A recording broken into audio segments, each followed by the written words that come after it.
There's a lot of mistakes a homebuyer can make during the process. Today I'll talk about 3 particular ones that I think are really important. And the last one's going to be a shocker because I'm a real estate agent. I'm going to say something you wouldn't think I will say.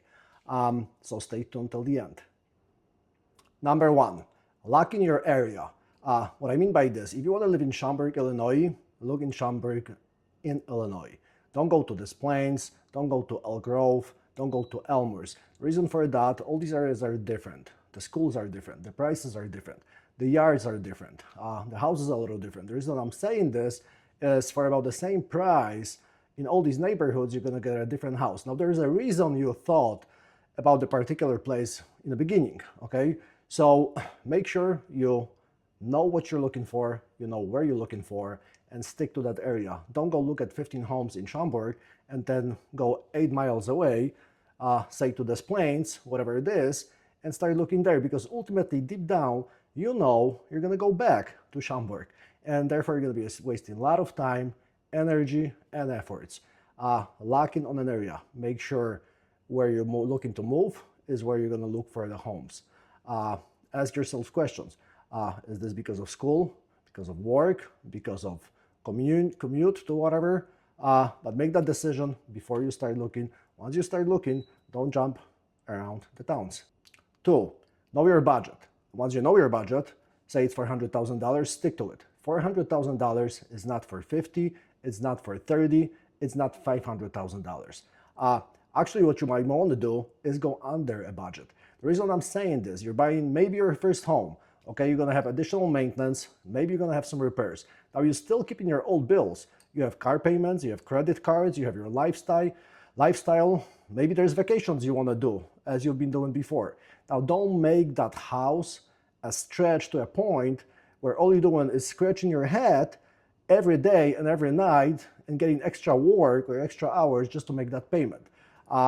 Best, stick to your budget.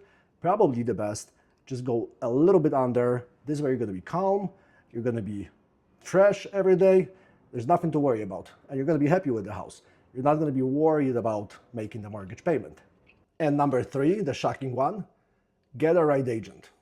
Now, what I mean by a right agent, an agent who's going to help you find your house is an agent that's local to the area where you're looking in. This is not your friend that lives 40 minutes away. This is not maybe your agent that you already work with, and they also live an hour away. And the reason I'm saying this is because local agent is going to know the neighborhoods. He's going to know ins and outs of everything. Knows the pricing, schools, and maybe very most importantly, he or she is going to know other local agents. And guess what? Many times a local agent is selling houses in that local area. Now, there's something that's called the private network. There's houses that hit there before they hit the actual market.